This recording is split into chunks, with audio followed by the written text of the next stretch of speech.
Hi guys, I'm Shmi, hello and welcome back to the channel where today you join me visiting Aston Martin Newport Beach here in beautifully sunny Orange County, California, where I am surrounded by an incredible lineup of amazing Aston Martins. In fact, Newport Beach are the #1 Aston dealer here in the USA, and they've invited me down today to take a look at this, the Vanquish Zagato Shooting Brake. It is one of only 99 units in total in the world, and in fact, back when this came out, I actually came about this close myself to pulling the trigger on one of these. I'm going to tell you a little bit more about that, the cars I had at the time, and the reason why I couldn't make it happen. But today I'm going to be taking a look all around the car, and this one has a few unique touches as well from Aston Martin Q, the personalization department, before getting an opportunity to take it out on some lovely roads to experience what this is like to drive.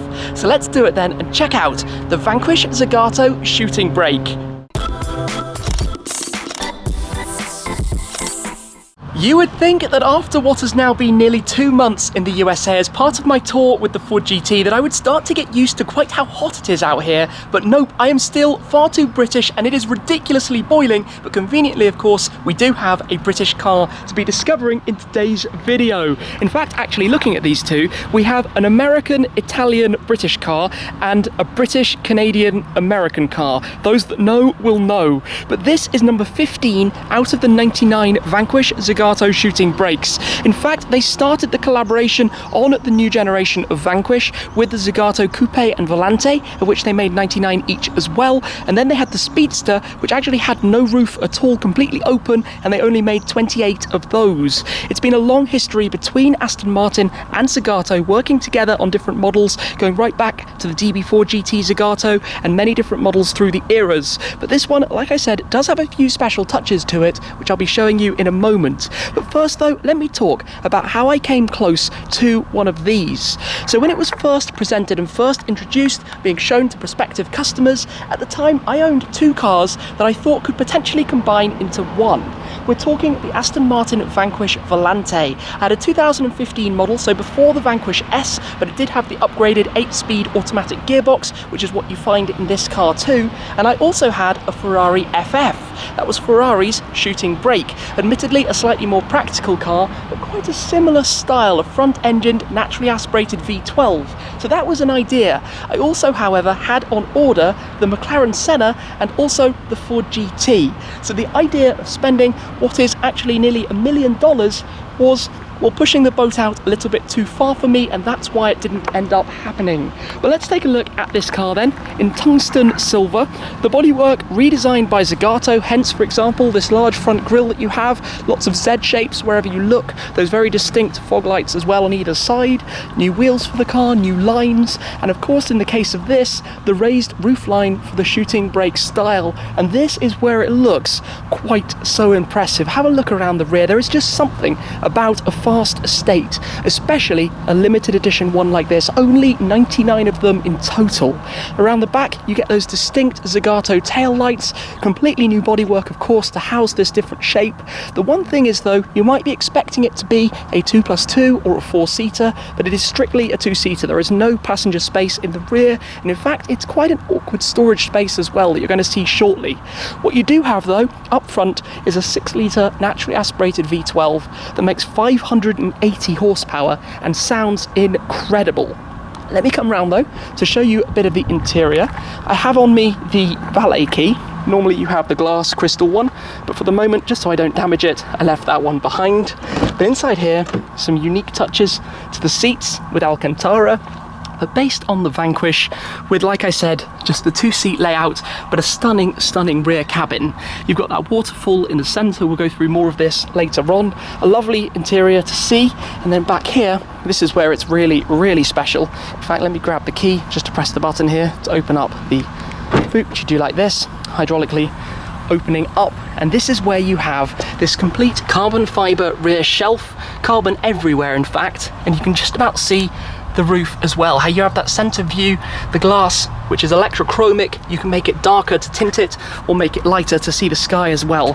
But this is just cool. If it's not the most practical thing in the world, I think we can agree on the fact that it's got quite a narrow opening and quite a high loading floor, but the fact that you can load it like this, the fact that you can have luggage in the back of your car, you can clearly fit some golf clubs back there in a car that looks as incredible as this, well, who's to complain?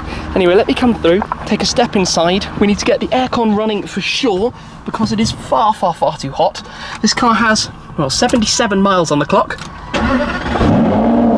Oh yes! Now this is one of the things that's so impressive about this to me. This car came before the Vanquish S, but the underpinnings are actually basically that of the S. So that means more power, more tuned suspension, more of a focused driving experience. But let me just show you the roof really quickly. So at the moment it's tinted. We've got this button down here, which actually makes it completely light to dark, which is always very, very fun if you don't want to get too hot. So we'll keep that tinted for the time being. But inside here, with this engine, which sounds simply heavenly. In fact, let's just have a quick look at it before we do go anywhere. Truly glorious thing, quite a different proposition to my car that's parked alongside it. Get the red for the Aston Martin logo, pull the catch right in the centre. And then here, also by the way, signed by the group CEO, Dr. Andy Palmer. Final inspection plaque, number 15 of 99. But that power plant, that's what this is all about. The DB11s that follow up the old Vanquish and the DBS as well are all twin turbocharged. This is naturally aspirated. So let's get this closed back down, take it on out, and go and have some fun and experience the Zagato Shooting Brake. Immediately in here, it is a very comfortable place to be. Of course, very familiar to me, despite being left-hand drive as opposed to mine, which was right-hand drive. But you could get the Vanquish Zagatos either way round. As always with Aston Martin, there's a slight bias towards the UK. More of them are over there than I think pretty much any other country around the world. These, though, have been offered in many different markets. So we've got a few different settings and switches. You've got your park, reverse, neutral, and drive here. So you can press D to pop it into gear. When you pull the paddle, it actually goes into touch and then stays in the paddles. So it doesn't automatically revert back to drive unless you press the button, and that's something I've always quite liked. Park just again for the moment while we're sitting still. You've got the sport control here on the steering wheel, so you can press it in and out of sport mode, red light just to let you know, and on the other side you've got the adaptive damping, so give a press of that and it tells you adaptive damping sport mode. So all quite simple in terms of driving controls, based on the Vanquish, which itself was the successor to the DBS, but based on the DB9 platform. So one that had been around for quite a long time, I'm not going to lie. But let's pop it into gear then. You've got the fly-off handbrake down here. We will head on out, but basically, as I can tell you from experience, the 8-speed automatic gearbox is very gentle, very comfortable, very easy to go up and down through the gears. Immediately though, that sound, and this is completely factory at the moment, the way it sounds, the exhaust system that's installed on it, but based on the Vanquish S as opposed to the Vanquish, which always just gave it that little bit more noise, and this is a heavenly sound. Even just cruising off in second or third gear or whatever we're in, that noise is amazing. So we'll head on out to the main road. We've got some stunning views here. In fact, the location of the dealership is magnificent. And there's quite a story behind the dealership. The founder of the showroom himself was actually a customer of Aston Martin and wanted to start a franchise. So this was done by an enthusiast, which is why it's become so popular and why they're the #1 dealer. And then you are literally looking at the Pacific Ocean here in Orange County, California. All we need those for the traffic lights to change so we can pull on out and get a better feel for what this is like. And conveniently, they have just done so. So I'm going to go manual on the paddles, just so we can hold it in gear and hear a bit of that burble that you get out of this car. That is such a heavenly sound. I do need to be quite gentle with it because the sticker price of this car is actually $919,000, and that's plus taxes. So we are literally talking about $1 million worth of exclusive and limited edition Aston Martin right now. A very special, very valuable, very significant car, but the sounds it makes, just low in the rev range.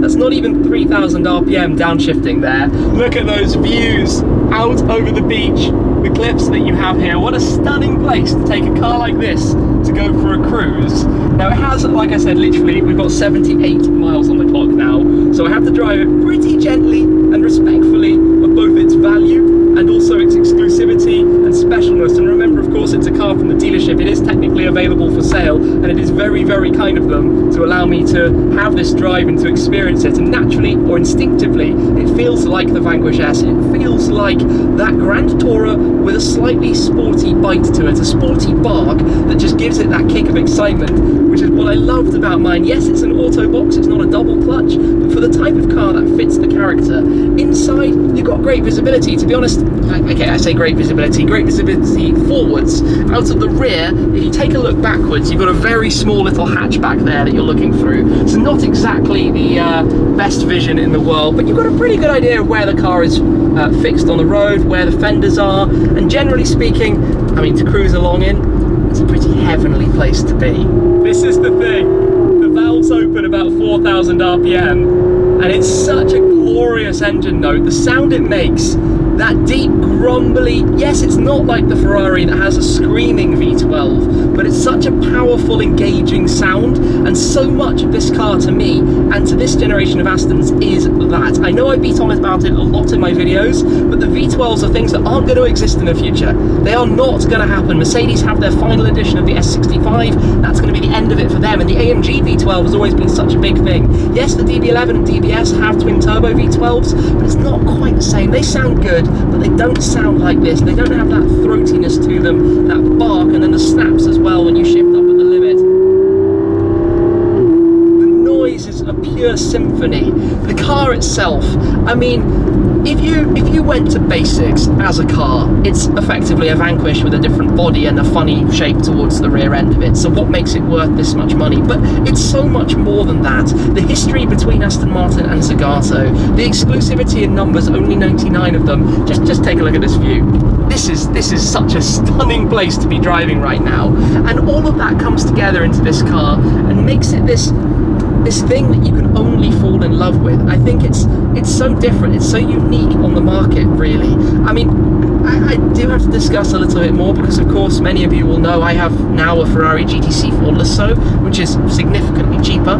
My used GTC4 Lusso would have been in dollars about 250,000, so around a quarter of the price, and you can see why, with 2 seats as well in the back and a little bit more practicality and not having to worry so much about the value of the thing, why that makes a little bit more sense, certainly in my garage. But this car, it just offers something. I mean, imagine this as the support car to the Ford GT and to the Senna. So cool. I just think the Lusso is one of those, the head says that's a little bit more sensible, although if the head wants to be really sensible, you'd probably buy a new Audi RS6 instead of either of these things, which are just massively more expensive than they need to be. Just listen to those downshifts, just down to first gear. But of course you can drive it quietly and calmly as well. You can drive it, take it out of sport mode, put it into automatic, and the exhaust will stay quieter as we pull away. The lights here always take forever to actually change. But should I have bought one? I would have loved to if I had the resources to do so. I think if you have 10 cars in your garage, 15 cars in your garage, supercars, as a collectible item, this is absolutely a must. It's going to be a very, very significant thing in the future that they actually made this car. For using day to day, knowing that one day you're going to sell it, the Lusso makes so much more sense, and I think that's a bit of a no-brainer. Or the FF, or that kind of thing, or you know, a generally cheaper car than this. So much quieter pulling away, actually, just in drive and normal mode. I love it. I absolutely love it. But you have to be aware it's very expensive. If I had the cash, if I had that amount of money, and I could enjoy more of this, you can bet that I would want to do it.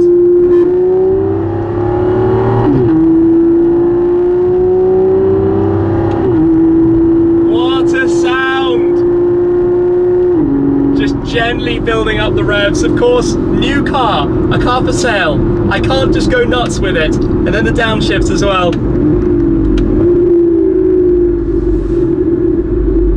It's glorious.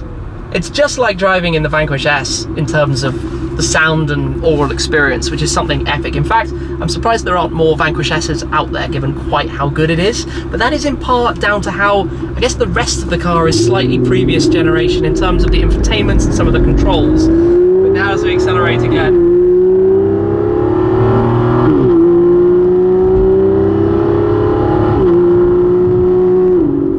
want to keep listening to that sound all day long. So what I was saying is some of the things are slightly, previous generation, of course. But that's not going to matter in the future, and that's where this kind of car becomes such a collectible thing, just because you're not going to be able to enjoy this again. So accelerate away.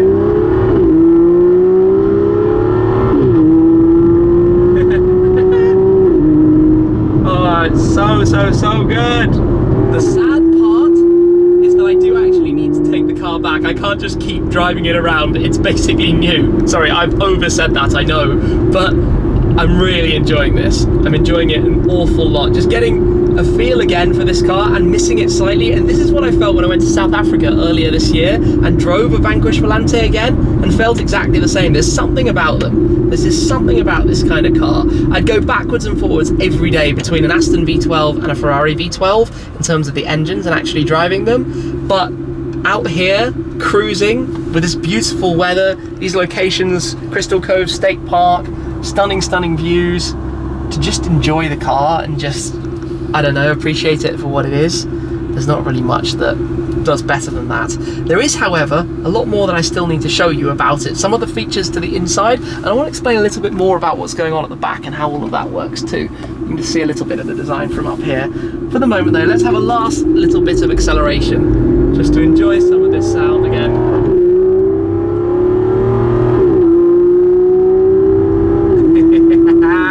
So good. All right then, let's head to somewhere where I can show you a little bit more about it. Have a look at this view for a moment. What a stunning place to be with the Vanquish Zagato Shooting Brake, and what a stunning car as well. It is quite a subtle specification in the tungsten with all of the exposed carbon fibre, but to show you more of the details, and let's start right around the front. Of course, the new shaped grille, the Vanquish, actually had a kind of central beam across the front which housed the parking sensors. Because this did away with that, you've got no parking sensors, but it does mean it's the only form of Vanquish that actually has a front-facing camera down there, which of course helps you with the screen in the centre. The whole bodywork is made from carbon fibre. The lower sections here left exposed for the splitter. Those new distinct fog lights. Of course, being a US spec car, you've got the amber indicators found inside. You've got some exposed carbon as well for the vents there up on the bonnet. The wheels, you've got a dual-tone wheel design. The multi-spokes, as you can see, with the gloss black and also with the diamond turns to give it some presence. A subtle spec though, the black brake calipers, for example. Continuing around, the carbon side sills. I love the carbon A-pillars and the whole carbon roof. Also the spoiler that you have here at the top of the rear hatch, at the top of the glass, the shape and design of that. They kind of almost double bubble. That's the Zagato thing. Traditionally was always having a double bubble on the roof. Of course, it doesn't quite work with the shape overall of the car, but at least you have some signs of it carrying through with that rear spoiler. Then you come down towards the back, and especially the way the light is currently on the paintwork. The brights and darks of the shapes and those tail lights are just fantastic.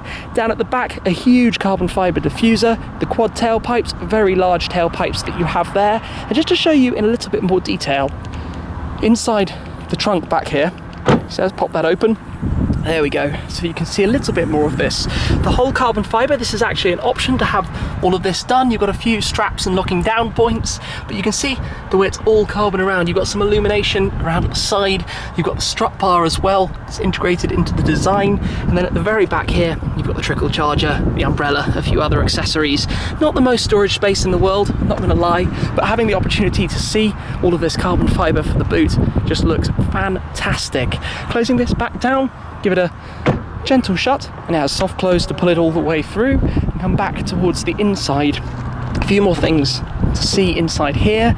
So you've got the traditional style Aston Martin rev counter that goes backwards. You might have noticed that, the way it swings counterclockwise as opposed to clockwise. In the centre, when it's started up, the screen up here folds out, and then you've got a few haptic buttons for your controls. I'm just going to fire it back into life. It is so hot, and I'm actually running short on breath at the moment. Rumble, rumble. You even have the Z there on the navigation system.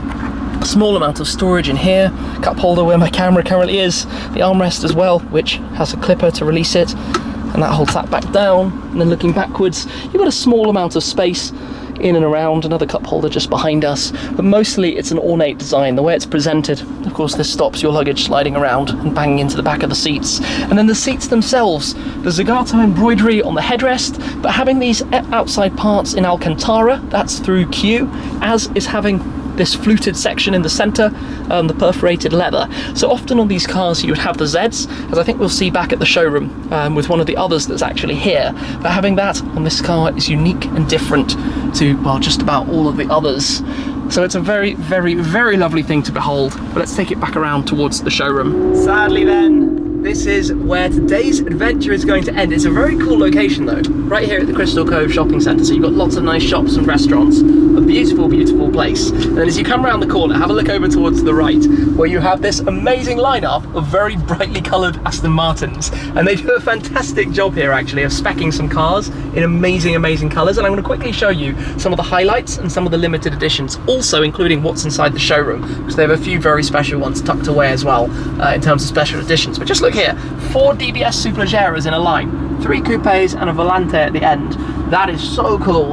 And some of the rare Vanquiches as well over here, the white with the orange is looking very nice. And also have to be said that this red, the hyper red of the DBS there is awesome. One thing I'm going to point out, this is of course older generation, the very, very low resolution that you have of the reversing camera. But let's see how I can do a job of parking up safely alongside the Ford GT, because obviously we don't want to get this wrong, and this car is quite substantially longer than the GT. But there we go, that looks just about there into park. So cool. That's 2,500 RPM. What a sound, what a phenomenal sound. Alright then, that's it for this little leg. I enjoyed that. 11 miles, but 11 awesome miles. A huge thanks to the dealership for allowing me to take this out. I'm going to quickly show you around then inside the Aston Martin Newport Beach showroom, where we have a few very nice cars. We're going to get to that Vanquish Zagato Volante in a second, but just here is a car that I actually saw this very one of at the Goodwood Festival of Speed. This is one of the Vantage Heritage Racing editions. There are only 60 in total in 6 different liveries. This one pays tribute back to the Group C AMR1, the race car of the time, and you can see with the livery on top of the white paint you've got all of the blue and the red accents, and inside it, check out the central console there as well, and the way that that's painted. Very, very cool, with the accessory kits with the wing and the other modifications on the exterior. Then continuing through, we've got one of the 210 Rapide AMRs, only 30 of these actually in the US in total. We've got a Flugplatz Blue Vantage, new shape Vantage, and then we get to one of the 99 Vanquish Zagato Volantes. So this did start, like I said, the Vanquish Zagato started with the Coupe and the Volante, then they introduced the Speedster, of which they only made 28, and then the Shooting Brake. And this car has the Villa d'Este pack, so you get these satin bronzy gold accents around it. You can see on the wheels, on the fenders, and a few other bits and pieces all around the car, but very, very nice. And also you can see the normal interior of the car with the Zs, or the Zs as they would say out here, stitched into the various panels of the seat and the door cards. Continuing down then, a Buckinghamshire Green DB11 Volante and a DB11 AMR on this side, and then this one. This is a very rare car, one of only 20, and in fact the only one in the US of the Classic Driver Edition DB11. So in this grey paintwork with the green leather of the interior, literally only 20 of those in total. Like I said, the only one that is actually here. Then next to that, we've got the factory satin black DBS Superleggera. Have a look at the interior of this car as well, with all the yellow stitching and the piping and embroideries. Very, very cool. So let me head on outside to show you some more of the lineup out here, which is really incredibly impressive. We've got lots of new Vantages, lots of DB11s, and actually one fun fact that I've just been learning about DB11s. Let me show you a part of the lineup up this way. As we go, we've got the orange accents on that car. I think that's really cool. Frosted glass yellow and frosted glass blue, those two paint colours. The hyper red looks incredible. This is Elwood blue. So this is a DB11 AMR. Now the way you can tell between the 3 different DB11s, the V8, the V12 and the V12 or DB11 AMR. The V12s have the additional bonnet vents, so you can spot that it's a V12, and then to spot if it's the AMR, this is black as opposed to silver. So to show you what I mean by that, that's a V8, as you can see, no bonnet vents, a V8 DB11 Volante. We've got, where do we have another V12? Just come past. Those actually have frosted glass in the paintwork. That's where they get their colour names from. V8, V8, V8. In fact, I know this one. that's a V12. You can spot what I was saying there about the silver inside the headlights. I didn't actually know that before today, but it makes it easy to spot which one is which. And we've got a V12 AMR back there as well, you can spot from the headlights of that car. So quite easy when you actually know what you're looking for. Now these cars, this one in particular in the dark green, looks stunning. That is an awesome spec on the DBS Superleggera. I like that an awful lot. Back up this way past the shooting brake and my car, we have a DB11 Volante painted in pearl blush. Yep, as you're looking at that, that is a pink DB11. But today was, of course, all about this car. The Vanquish Zagato Shooting Brake, one of only 99, and a car that is every bit as fantastic as I had ever hoped that it was going to be. Yes, I feel I missed out. I'm very jealous of those 99 owners, or maybe 98 owners, because this one is ready to be bought. What a car, what a sound, what a collectible thing as well for the future. Things just didn't come together for me at the time, but a huge thanks to Aston Martin Newport Beach, who made it possible to come down today to have a drive in the car and get to experience what it was all about. So thank you very much for watching. As always, guys, I appreciate your support an awful lot. That's it for this time though. I'll see you again very soon. Cheers.